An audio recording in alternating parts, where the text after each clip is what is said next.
Bernard Charpentier est néphrologue. Bon, il est le président actuel de l'Académie nationale de médecine. Et donc, il a connu mes débuts dans les applications de la télémédecine en néphrologie, puisque j'ai lancé en 1995 le premier cas en France de téléexpertise avec les médecins généralistes. Et puis en 2000, j'ai développé un modèle de télédialyse. C'était la surveillance des patients dialysés proches de leur domicile ou à domicile. Et donc Bernard Charpentier m'a connu à cette époque. Et je pense que effectivement, dans le domaine de la télémédecine en néphrologie, j'ai été pionnier, mais je ne suis pas pionnier de la télémédecine en France. Et je crois que le pionnier de la télémédecine, c'est le professeur Louis Laringue, qui a lancé la télémédecine en France en 1989. Lui, il est vraiment, véritablement le pionnier de la télémédecine en France, qu'il a développé dans la région Midi-Pyrénées dans les années 90. Voilà. Et il nous a quittés l'année dernière, en novembre.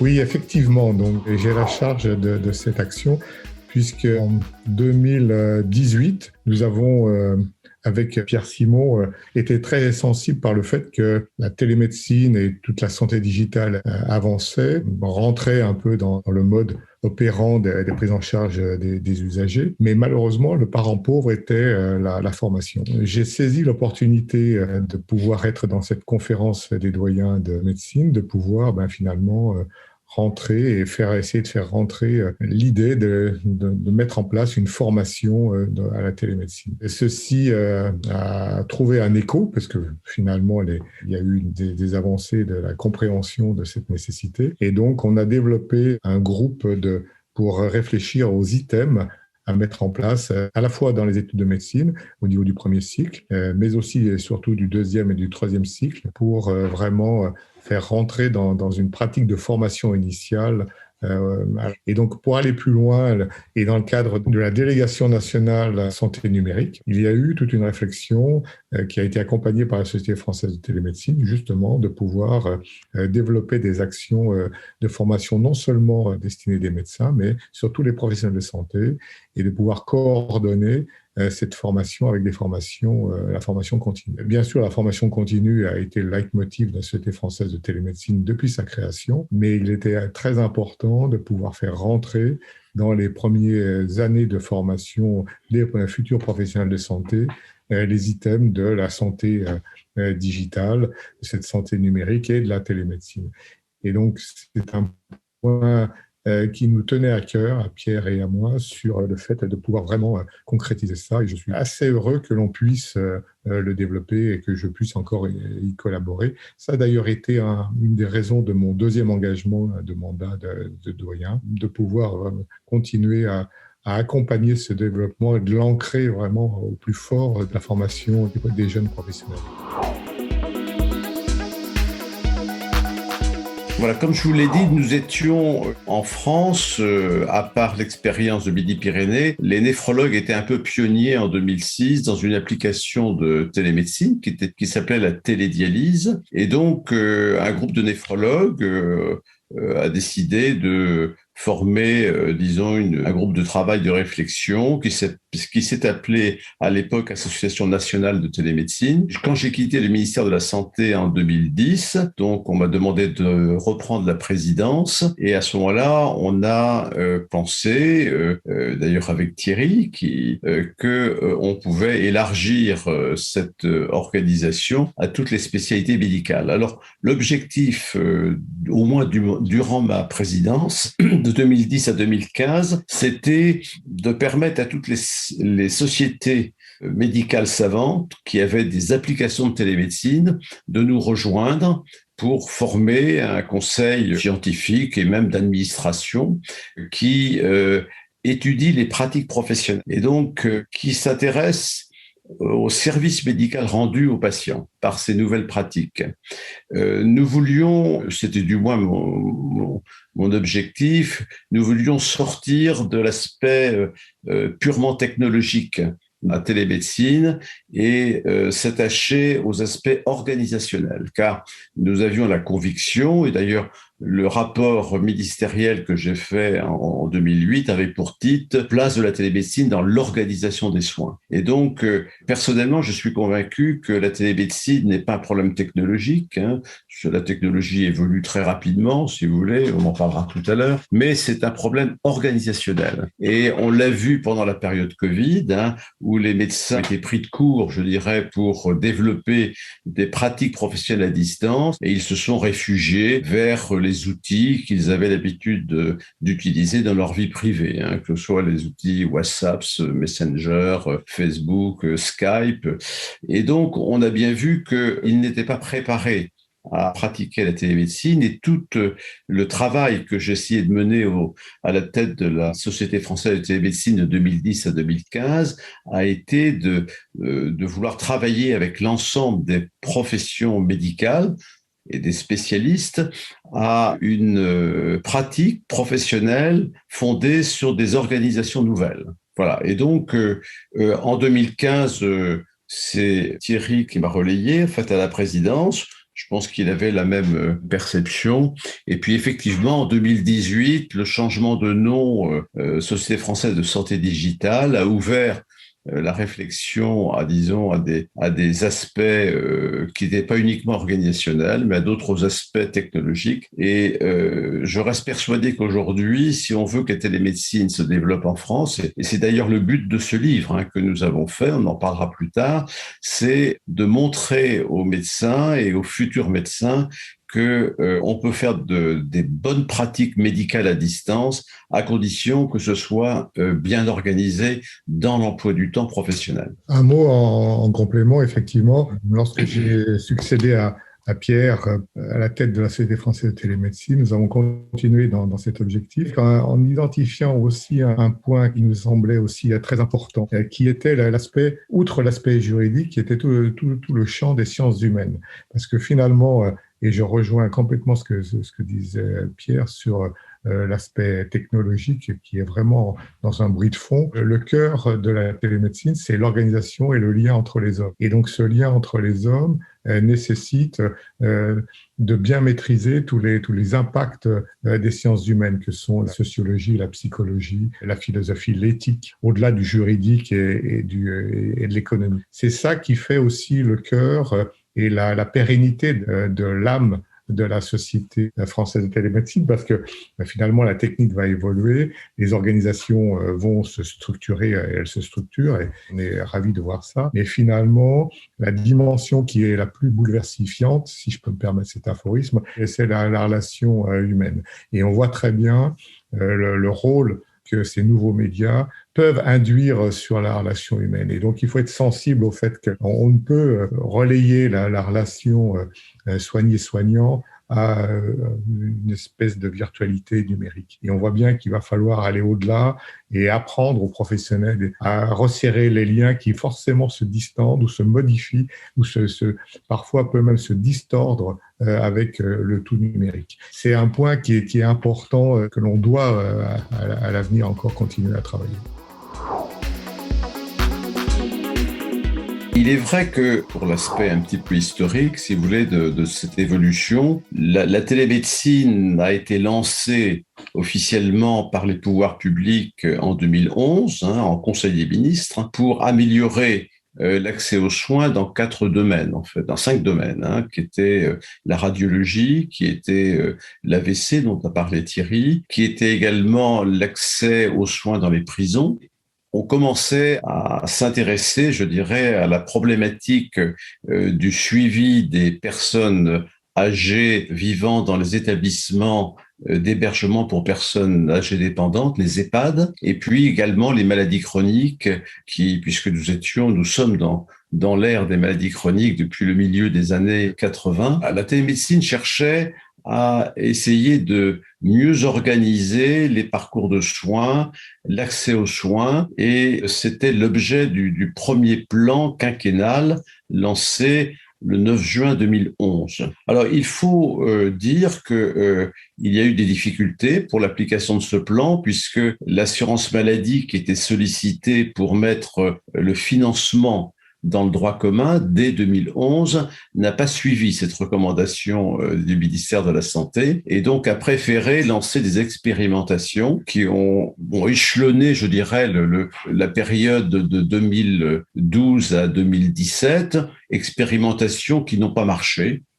Puisqu'elles étaient trop complexes, elles étaient, je dirais, trop technocratiques. Ça a été un échec. Et lors de l'arrivée de l'actuel président de la République, dans sa campagne de 2016-2017, il a promis d'ouvrir la télémédecine à ce qu'on appelle le droit commun de la sécurité sociale et donc à son financement qui effectivement a été effectif pour 2 pratiques de télémédecine, la téléconsultation et la téléexpertise, à partir du 15 septembre 2018 pour la téléconsultation et du 10 février 2019 pour la téléexpertise. Et malgré cette volonté, disons, d'élargir, les pratiques de télémédecine, il y a eu le constat en 2019 que ça démarrait tout doucement. Il y avait l'assurance maladie attendait pour l'année 2019 500 000 téléconsultations. Elle n'en a financé que 60 000. Et donc, il a fallu que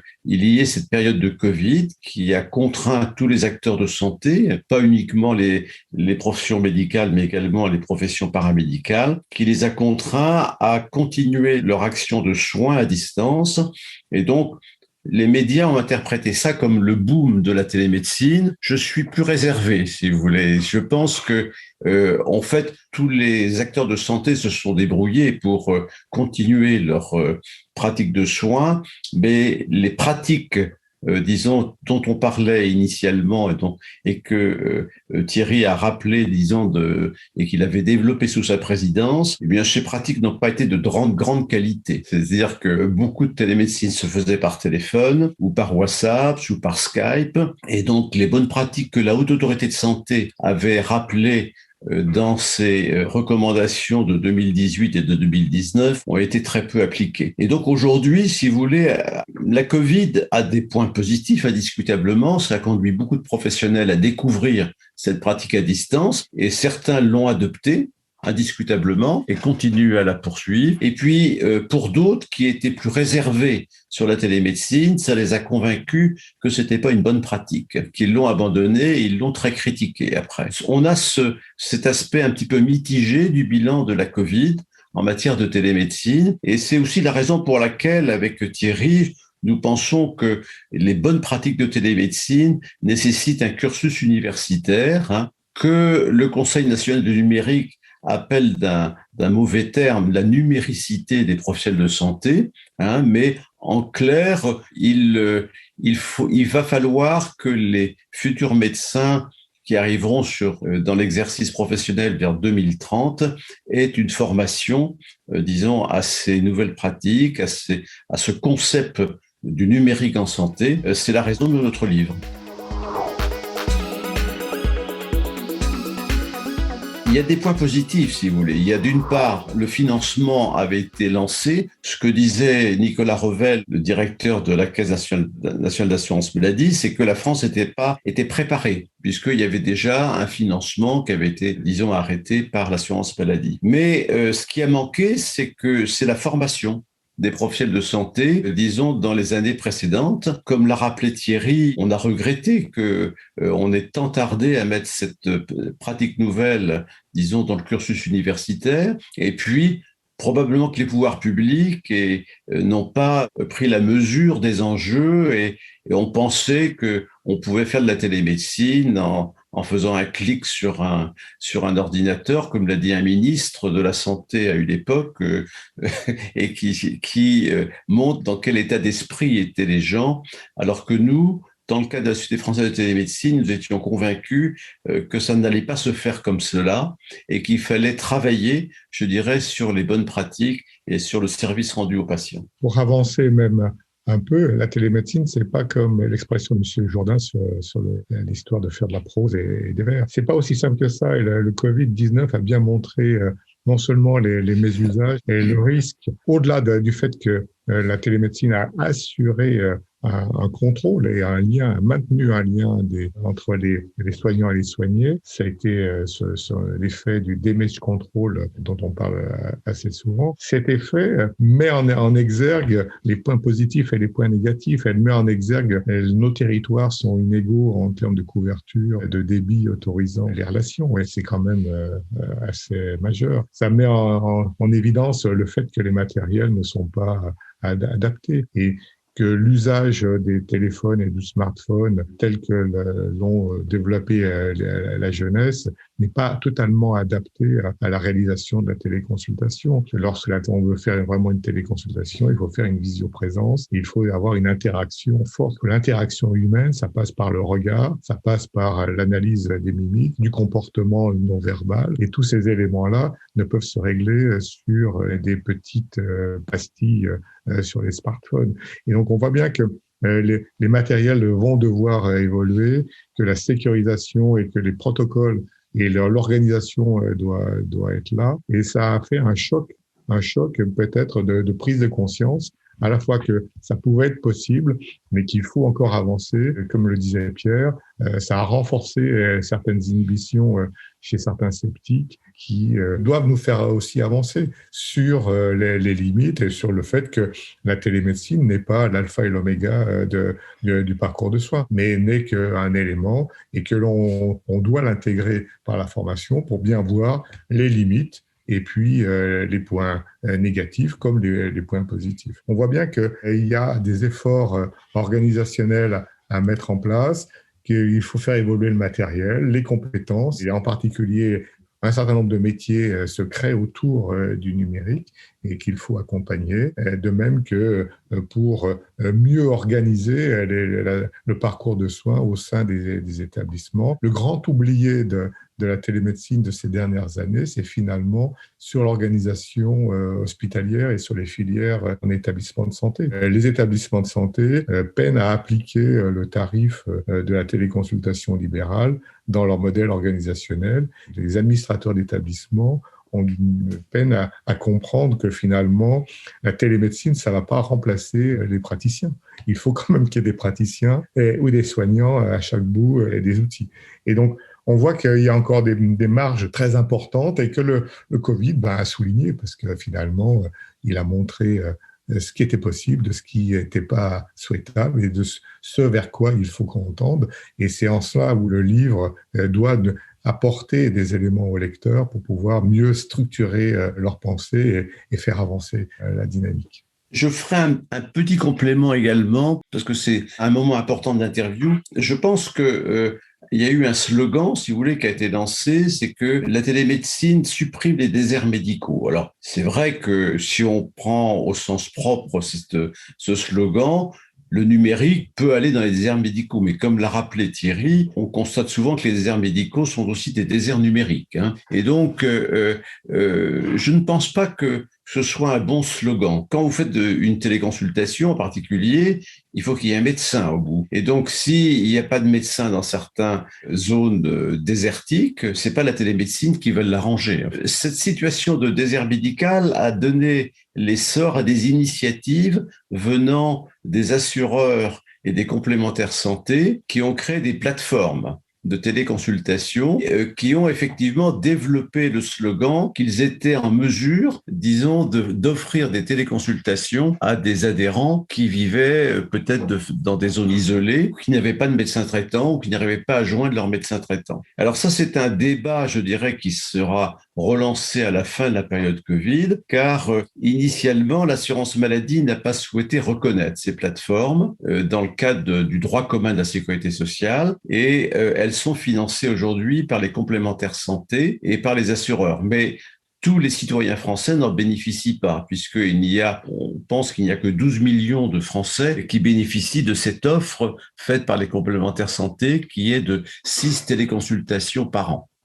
C'est une garantie qui est offerte par pas mal de complémentaires santé et que on a à un moment donné parlé d'ubérisation possible de la télémédecine, puisque on rompait le critère de l'égalité d'accès aux soins tel qu'il existe dans notre Constitution. Donc là, il y aura un débat à la fin de la période Covid de savoir si ces plateformes nationales vont être reconnues ou pas, ou si elles doivent évoluer en créant des plateformes au niveau territorial. Alors, le choix aujourd'hui de l'assurance maladie, c'est de développer la télémédecine au niveau territorial. Et ce qu'on appelle les communautés professionnelles territoriales de santé, les fameux CPTS, dont nous parlons d'ailleurs dans notre livre, sont chargés de répondre à ce qu'on appelle la demande de soins non programmée, hein, c'est-à-dire la demande de soins urgentes, la téléconsultation dont le besoin est ressenti par nos concitoyens et qui ne trouvent pas de réponse auprès de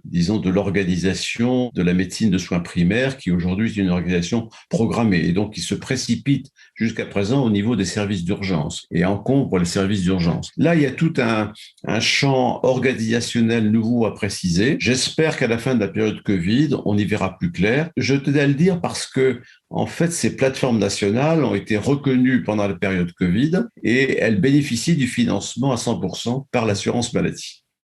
Un point peut-être dans la suite du développement que le Covid a mis en lumière, c'est le fait que la télémédecine, donc qui s'adressait aux médecins, s'est développée vers le télésoin. Et dans le télésoin, on voit que les pharmaciens, les infirmiers, beaucoup de professions paramédicales ou auxiliaires médicaux sont impliqués dans la prise en charge des usagers. Et c'est en cela qu'on a voulu mettre en exergue dans notre livre sur le fait que le télésoin, et paradoxalement peut-être, se développera plus vite que ne s'est développée la télémédecine. Parce que ces acteurs qui sont des acteurs plus impliqués au contact du patient découvrent finalement la possibilité que leur donne le numérique et le distanciel, et est une réponse complémentaire à cette notion, comme le disait Pierre, du désert médical, avec un seul exemple, c'est les pharmacies d'officine, qui sont finalement les postes avancés de ce réseau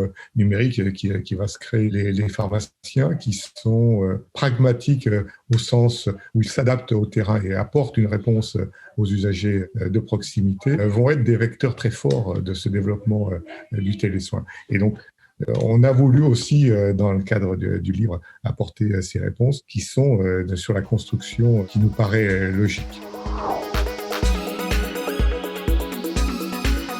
Comme le disait très bien Thierry, on a été limité dans le nombre de cases d'usage. On aurait pu en faire 250 et ça aurait totalement déséquilibré, je dirais, le livre. Enfin, on était limité, vous savez, en nombre de pages quand même, par votre éditeur, hein. Et donc, nous avons choisi 100 cas qui sont, je dirais, les plus illustratifs aujourd'hui des bonnes pratiques de télémédecine et de télésoins, dont la plupart d'ailleurs, on les retrouve dans la littérature médicale internationale, car nous avons voulu aussi faire un livre qui repose sur ce qu'on appelle l'évidence-based médecine, certaines pratiques qui aujourd'hui sont largement développées à travers le monde. Je pense à la télédermatologie, je pense au télé-AVC, je pense à d'autres applications de télémédecine. On s'est aussi inspiré des résultats de ces études dans les cas d'usage que nous avons proposés. Alors c'est sûr que le livre apparaît un petit peu déséquilibré en termes de nombre de pages, mais comme vous le dites très justement, nous avons voulu en faire vraiment un ouvrage pratique, mais alors pas pratique au sens, je dirais, de l'usage immédiat, quand bien sûr certains pourront l'utiliser pour s'ils sont en activité et qu'ils iront chercher les tableaux pour,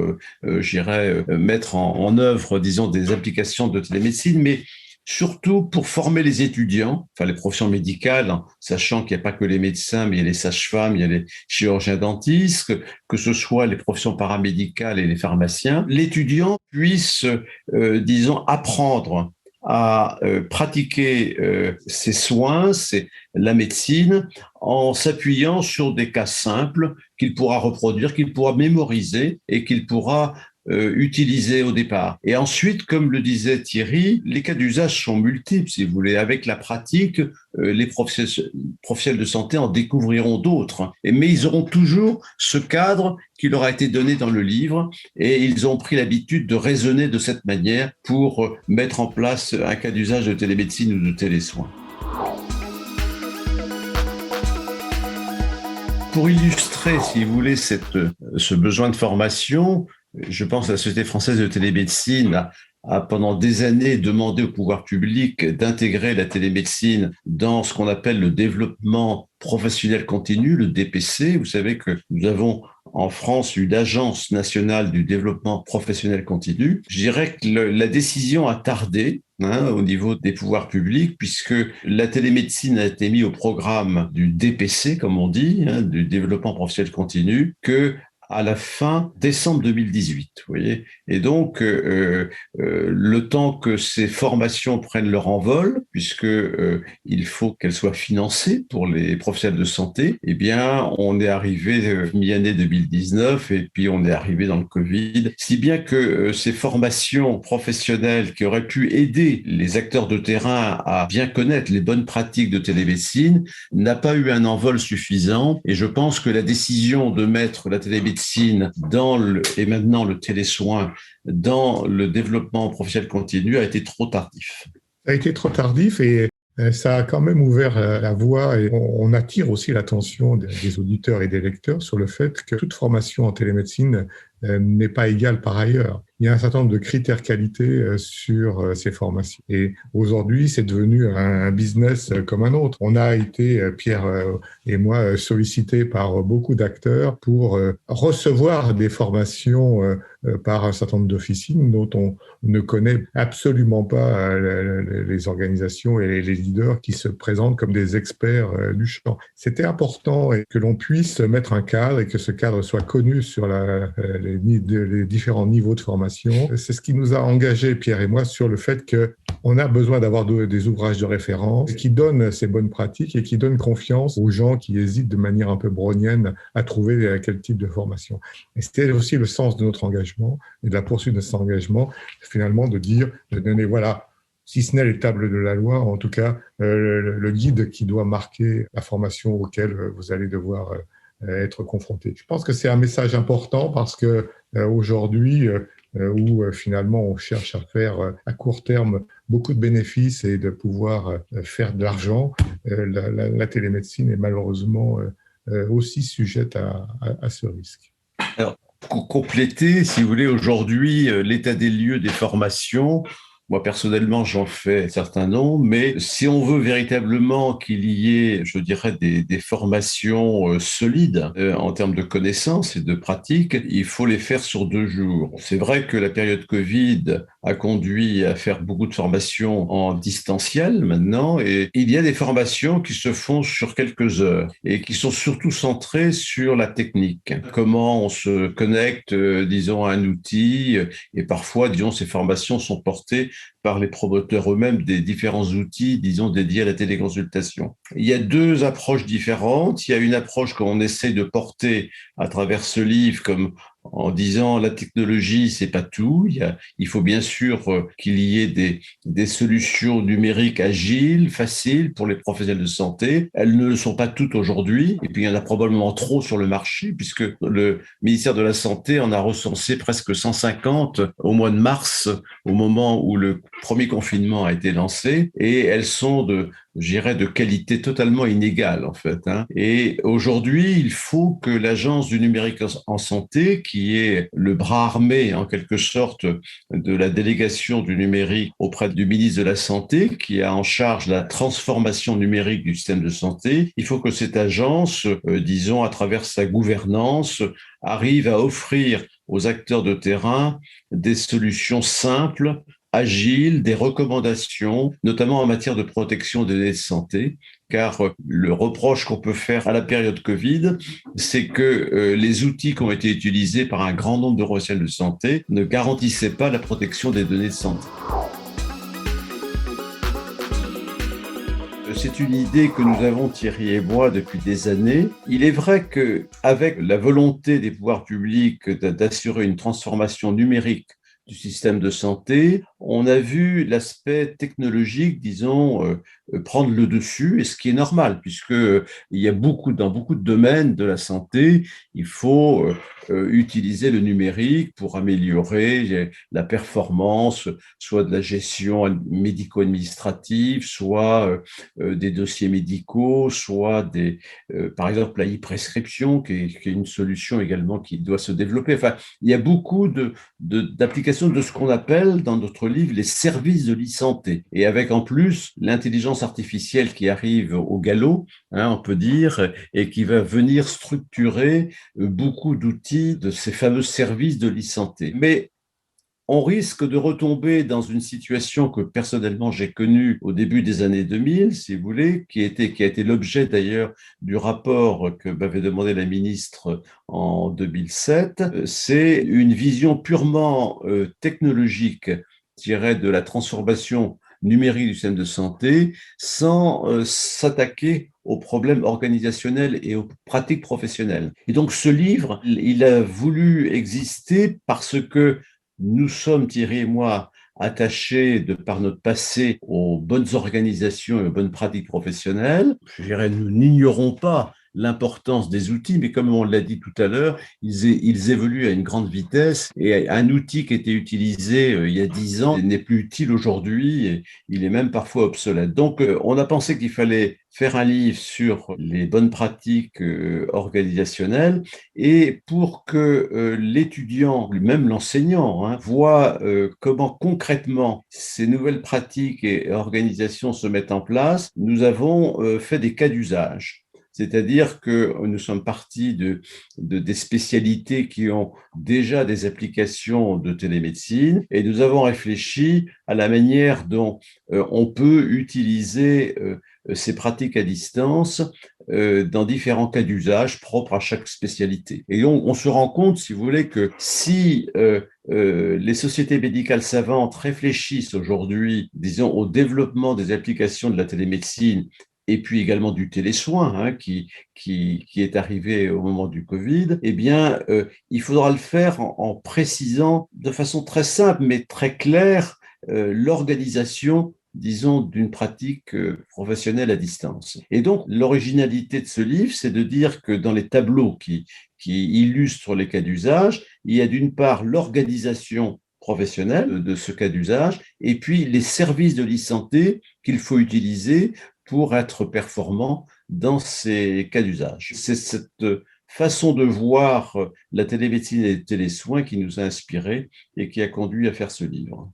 Ce qui est important et ce qu'on a voulu aussi mieux préciser, c'est que finalement, dans la consultation ou dans la relation entre un soigné et un soignant, il y a beaucoup d'interrelations humaines qui se mettent en place, et beaucoup de processus sont implicites. La télémédecine, qui finalement est, ou le télésoin, qui n'est qu'une déclinaison de l'interaction entre soigné et soignant, nécessite quand même une protocolisation plus précise. Et finalement, ce que montre l'avancée du numérique, c'est qu'on a une façon de pouvoir rentrer dans une logique de script, de scénario, qui doit être assez précis, parce que finalement, comme on utilise des outils technologiques, ces derniers ont une flexibilité bien moindre que l'interaction humaine immédiate.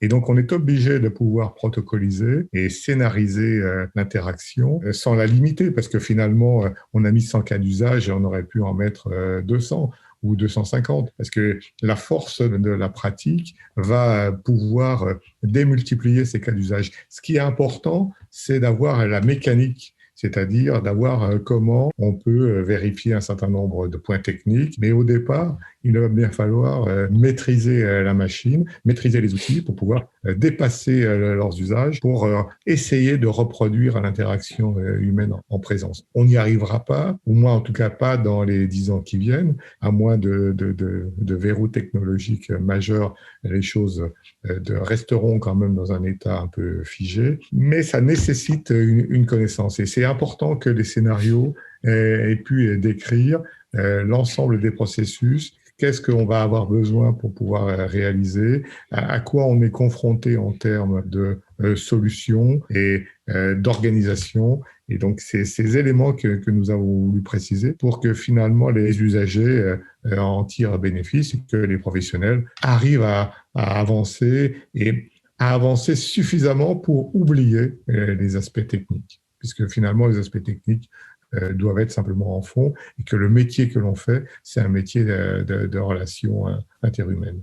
Pour compléter ce que vient de dire Thierry, je pense qu'il faut dire que la politique actuelle sanitaire portée par les pouvoirs publics, c'est justement de permettre tant aux citoyens qu'aux professionnels de santé d'être dégagés de tout problème technique, puisque les plateformes nationales qui vont être mises en place dans le cadre de l'espace du numérique en santé permettront aux professionnels d'y aller pratiquement les yeux fermés et ne pas chercher quel est le bon outil, quel choix à faire. Et il y aura un modèle économique qui permettra justement d'accompagner financièrement tous les professionnels de santé, disons, dans l'usage, disons, des plateformes, notamment de téléconsultation et bientôt de télésurveillance. Je pense qu'on en parlera un petit peu plus tard.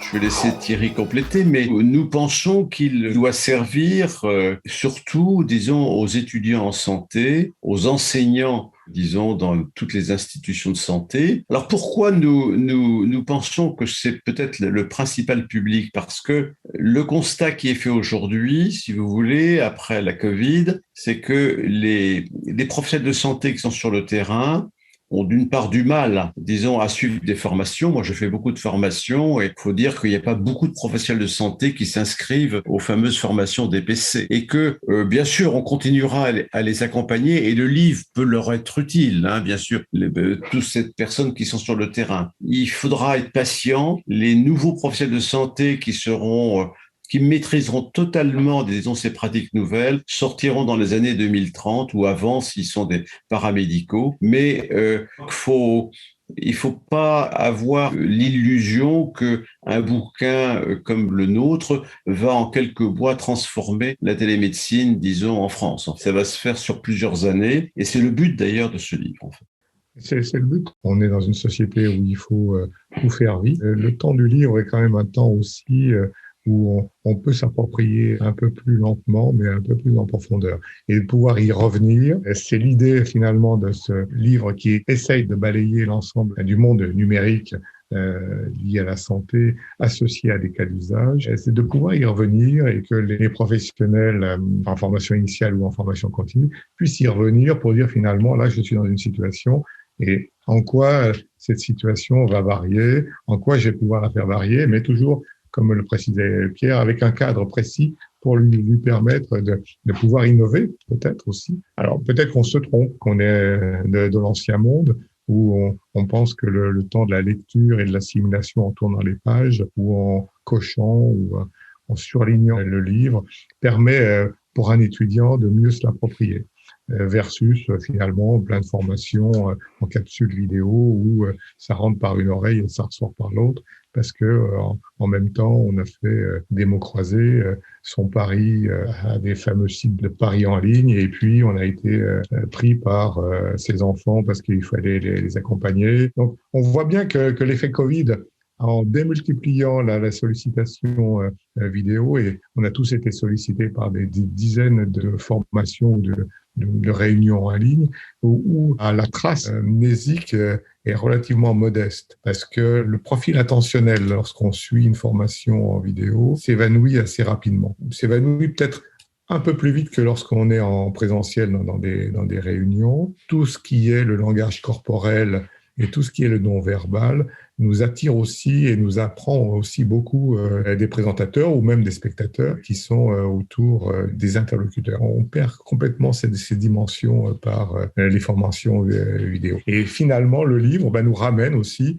à un temps de compréhension et d'appropriation qui est différent. Et c'est aussi pour ça qu'on a voulu faire ce format qui est à la fois synthétique sur les parts pratiques et services, et puis les cas d'usage qui peuvent se feuilleter au gré de la pratique des formateurs et des formés. Je voudrais compléter aussi, parce qu'on est à un temps assez important de messages. J'ai été durant mon exercice, et je pense que Thierry également, nous sommes des cliniciens. Nous mettons toujours en avant la relation humaine avec le patient et la médecine clinique a été une référence en France pendant quelques siècles. Nous pensons qu'on peut tout à fait rester clinicien en faisant des soins à distance, si vous voulez, que ce soit les pratiques cliniques des infirmiers ou des masseurs kinésithérapeutes ou les pratiques cliniques des médecins et autres professions médicales. Et ça, c'est quelque chose, si vous voulez, auquel on tient. Comme on le disait à un moment donné, on est dans la société de l'immédiateté. Et l'erreur serait de considérer que grâce aux outils, aux fameux outils, on peut faire de la médecine toujours plus vite, si vous voulez, et de moins en moins clinique. Et je crois qu'aujourd'hui, on peut tout à fait maintenir, disons, un rythme dans les pratiques médicales. On peut tout à fait, je dirais, faire une bonne médecine clinique à distance. C'est souvent le reproche qui est fait à la télémédecine par ceux qui sont opposés, si vous voulez, qui disent la médecine, c'est voir un patient, le palper, l'examiner. La médecine à distance, on peut pas faire ça, donc c'est de la mauvaise médecine. Je pense qu'ils ont tort, si vous voulez, parce que aujourd'hui, on peut faire de la très très bonne médecine à distance. Et il y a d'ailleurs des travaux dans la littérature qui montrent que lorsqu'on interroge bien un patient, on arrive dans 80% des cas, au diagnostic, disons, de la maladie ou du problème qu'il pose, et que l'examen physique ne contribue qu'à 5%, mais que 25% sont les examens complémentaires. Et donc, c'est une chance, si vous voulez, de pouvoir positionner la télémédecine comme étant une pratique clinique à la condition qu'elle se fasse sur un interrogatoire de bonne qualité du patient et une relation humaine de très bonne qualité, notamment à travers un écran. Et ce que disait Thierry tout à l'heure, avec la volonté qu'on a eue au niveau de la Société française de télémédecine de développer les sciences sociales pour compléter cette approche, vous voyez, il y a toute une cohérence dans notre approche. Je tenais à dire que notre ouvrage, c'est de la télémédecine clinique ou du télésoin clinique, mais ce n'est pas quelque chose qui est purement technologique. On ne peut pas faire une bonne télémédecine clinique si on n'est pas un bon clinicien. La valeur ajoutée de la technologie va être pour des cliniciens. Si on a perdu le sens clinique et de la relation avec l'usager, on va faire quelque chose qui sera très éloigné de ce que l'on veut, c'est-à-dire apporter vraiment une expertise et une aide aux usagers. Je pense que ce livre, c'est le point de départ, si vous voulez, de la transformation de la médecine au XXIe siècle. Et c'est pas un mot, je dirais, innocent, si vous voulez, quand on parle de point de départ, parce que effectivement, les pratiques professionnelles en santé, en général, sont en train de se transformer. Elles ne vont pas se substituer aux pratiques en présentiel, qui vont demeurer, si vous voulez, mais je pense que les pratiques à distance vont devenir plus fréquentes, et notamment dans la transformation du système de santé, où on va voir de plus en plus de patients âgés, de patients ayant des maladies chroniques. On les suivra au domicile. On aura des services de l'e-santé, des outils qui permettront d'avoir une surveillance précise et performante, mais il restera toujours des pratiques professionnelles à distance qui devront être de qualité, parce que si on ne par exemple, si dans ce qu'on appelle la télésurveillance à domicile, on n'utilise que l'outil, on va totalement déshumaniser la relation avec les patients qui seront surveillés. On aura des problèmes des Big Brother avec des outils partout, des caméras partout. Donc, c'est pas notre esprit. Et donc, on l'a bien noté dans le livre. On pense qu'il y a tout un aspect éthique, déontologique avec la télémédecine qu'il faut respecter, et même si on transforme le système de santé, eh bien on aura toujours besoin, disons, d'avoir cette relation humaine avec les patients.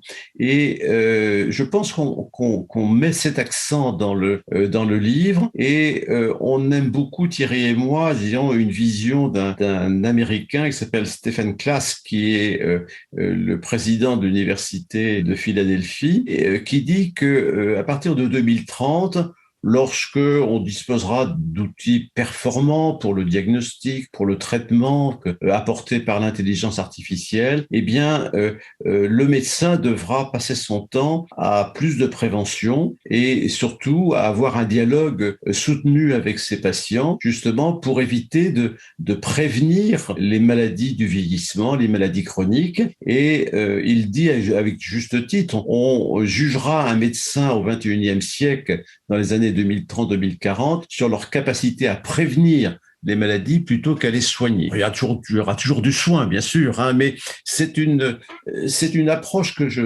à laquelle j'adhère. C'est la raison pour laquelle je pense que ce livre, c'est vraiment le point de départ. Et j'espère que les étudiants et les futurs professionnels de santé qui se seront imprégnés de ce livre, eh bien, seront bien préparés à cette future médecine du XXIe siècle. Oui, moi je dirais cet ouvrage, il est indispensable pour bien démarrer, pour dédramatiser ces aspects pour certains nouveaux ou au contraire tellement routiniers dans l'environnement journalier, mais de pouvoir s'approprier et apporter une valeur ajoutée à la prise en charge des usagers. Et que c'est la relation soigné-soignant doit pouvoir être abordée dans sa complexité avec les outils du XXIe siècle et avec une philosophie du XXIe siècle qui est finalement de dire qu'est-ce que je peux faire pour mieux traiter, mieux soigner. Et pour ça, la télémédecine et le télésoin sont demain indispensables. Projetons-nous nous-mêmes comme usagers. Que veut l'usager? C'est être à son domicile auprès des siens et d'avoir une qualité de vie qui soit majeure. Et ça, il faut pouvoir l'anticiper et il faut pouvoir s'y préparer et être formé de la meilleure des façons. C'est comme ça qu'on a voulu travailler, Pierre et moi, c'est de pouvoir donner ces clés pour favoriser la qualité du soin.